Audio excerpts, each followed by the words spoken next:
Next we will study about crop protection improvement. Crop को protect करने के लिए हमें क्या क्या वेज जो है वो ऑप्ट करने चाहिए। अब जो क्रॉप होती है students, it can be destroyed by various paste. Different paste जो है उनके थ्रू जो क्रॉप है वो डिस्ट्रॉय हो सकती है। पेस्ट जो है एक ऐसा माइक्रो ऑर्गेनिज्म होता है जो क्रॉप को डिस्ट्रॉय करके it results in a huge economic loss. पूरी क्रॉप को जो है ये खराब कर देता है। So to protect the crops against these disease causing organisms, ये जिनकी वजह से क्रॉप जो है खराब हो जाती है, जिन ऑर्गेनिजम्स की वजह से, क्रॉप को प्रोटेक्ट करने के लिए इन डिजीजेस से we need to opt certain methods, जिनको हम जो है ऑप्ट करके अपनी क्रॉप प्रोटेक्शन का जो वे है उसको आगे ले जा सकते हैं। So first is weeds। Weeds जो हैं वो क्या होते हैं? एज आई टोल्ड यू कि weeds are the unwanted plants. ये वो अनवांटेड प्लांट्स होते हैं जो अपने आप ही कल्टीवेटेड फील्ड के अंदर ग्रो कर जाते हैं विद द क्रॉप। अब जब ये अनवांटेड प्लांट्स क्रॉप के साथ ग्रो कर जाएंगे तो ऑब्वियसली जो एक पर्टिकुलर क्रॉप को जो स्पेस, सनलाइट और फूड जो चाहिए ये उसमें compete करते हैं। बिकॉज सॉइल में से, फॉर एग्जाम्पल सॉइल में से जो न्यूट्रिएंट्स एक प्लांट को यूज करने हैं अपनी ग्रोथ के लिए, they will compete with that plant and they will also utilize those nutrients। As a result जो मेन जो आपकी क्रॉप है उसको न्यूट्रिएंट्स जो है वो कम सप्लाई होंगे और ये उस क्रॉप को, उसकी ग्रोथ को अफेक्ट करेगा। सो वीड्स जो है उनको रिमूव करना बहुत जरूरी होता है। दे compete for food, space and light. So weeds जो है उनको हम डिफरेंट मेथड से रिमूव कर सकते हैं। हम उसको मैनुअली भी रिमूव कर सकते हैं, मैनुअली या और we can spray weedicides. Weedicides कुछ ऐसे केमिकल्स होते हैं जो हम जब वीड पे स्प्रे करते हैं तो वो मेन क्रॉप को डिस्ट्रॉय नहीं करते हैं, वो सिर्फ वीड्स को डिस्ट्रॉय करते हैं। So weeds take up the nutrients and reduce the growth of the crop. Some examples of weeds are xanthium and parthenium. Weedicides are spread. इन वीड्स को किल करने के लिए वीडीसाइड्स जो है उसको स्प्रे किया जाता है फील्ड्स पे, दैट कैन किल देम। और ये जो वीडीसाइड्स हैं, एज आई टोल्ड यू कि ये क्रॉप को, मेन क्रॉप को हार्म नहीं करते हैं। Weeds can be uprooted manually also by the farmers. Next are the pest. Paste जो है वो पूरी क्रॉप को डिस्ट्रॉय कर सकता है and it can harm the plants in following ways. They cut root, stem and leaf. ये root को या स्टेम को या लीफ को कट कर देते हैं एंड जो इस तरीके के पेस्ट होते हैं they are called as chewing paste.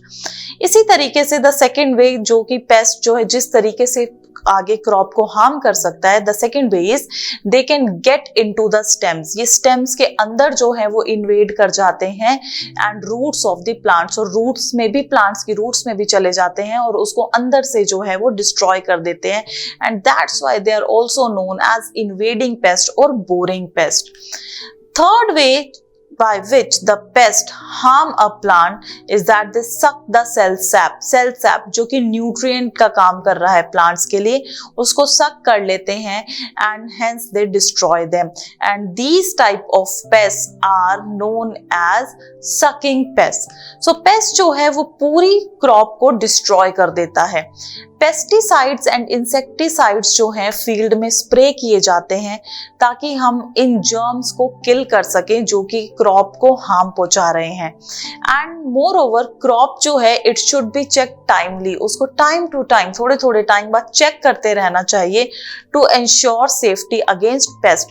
कि पेस्ट जो है, अगर कहीं भी फार्मर को लगता है कि पेस्ट अटैक हो रहा है, थोड़ी सी भी क्रॉप जो है वो खराब होना स्टार्ट हो रही है, तो the steps should be taken on time, else ये पूरी क्रॉप को खराब कर देते हैं।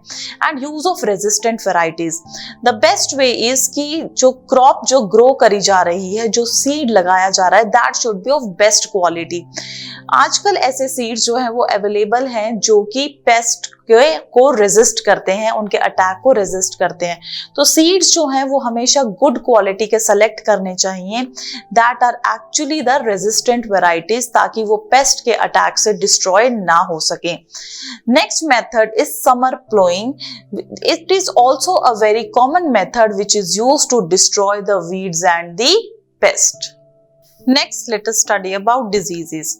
We all know that our environment contains a variety of pathogens, and when these pathogens get favorable conditions for growth and propagation, then these pathogens spread and they infest the crop plants. Now, these pathogens can be bacteria, fungi, or virus, and these pathogens can be transmitted to the crops via soil, water, or air. जो diseases in pathogens में soil के through होती हैं, these diseases are known as soil borne diseases. For example, smut of bajra. And waterborne diseases are again caused जब जो bacteria है या fungi है, जो वायरस है, वो वाटर के थ्रू जो है वो क्रॉप तक ट्रांसमिट हुआ है. And the example is rust of wheat. इसी तरीके से एयर जो है it also acts as a medium, जिसकी हेल्प से जो पैथोजेंस हैं वो क्रॉप को इन्फेस्ट कर सकते हैं. And again they will cause the airborne diseases, that is blight of rice. Disease management can be done by using herbicides. अब इन डिजीज को कंट्रोल करने के लिए जो है अगेन हर्बिसाइड्स का यूज किया जाता है सो दैट क्रॉप जो है वो डिस्ट्रॉय ना हो. Planting the seeds on right time and in right environment that favors the growth also helps to prevent these diseases. सही टाइम पे प्लांट को प्लांट करना है आपने. And next is environmental factors जो हैं वो सारे फेवरेबल होने चाहिए, जो क्रॉप की ग्रोथ को फेवर करते हैं, ताकि जो डिजीज है, जो पैथोजेंस हैं वो ग्रो ना कर सके, उनको फेवरेबल कंडीशंस ना मिल सके, और प्लांट की ग्रोथ के लिए जो फेवरेबल एनवायरमेंटल कंडीशंस हैं वो अवेलेबल हो, and it can result in healthy crop. Next is storage of grains. अब क्रॉप को जब हार्वेस्ट कर लिया जाता है उसके बाद उस क्रॉप को स्टोर किया जाता है. उस क्रॉप को स्टोर करते वक्त भी बहुत सारे मेजर्स जो हैं उनका ध्यान रखना पड़ता है सो दैट वो जो क्रॉप है वो डिस्ट्रॉय ना होए.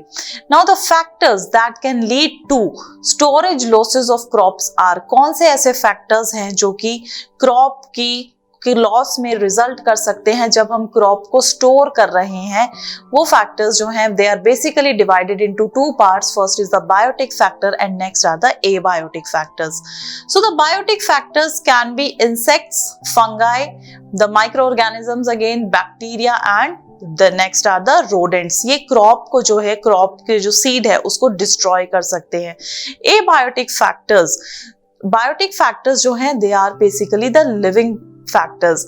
एबायोटिक फैक्टर्स जो हैं मॉइस्चर, फॉर एग्जाम्पल टेम्परेचर, ये फैक्टर्स जो हैं वो क्रॉप को डिस्ट्रॉय कर सकते हैं. अगर बहुत ज्यादा मॉइस्चर जो है वो होगा तो obviously it will support the growth of micro organisms, और माइक्रो ऑर्गेनिजम्स जो हैं वो क्रॉप को डिस्ट्रॉय कर देंगे. इसी तरीके से टेम्परेचर जो है उसको भी एक एप्रोप्रिएट उसमें मेंटेन करना पड़ता है सो दैट क्रॉप जो है वो डिस्ट्रॉय ना हो पाए.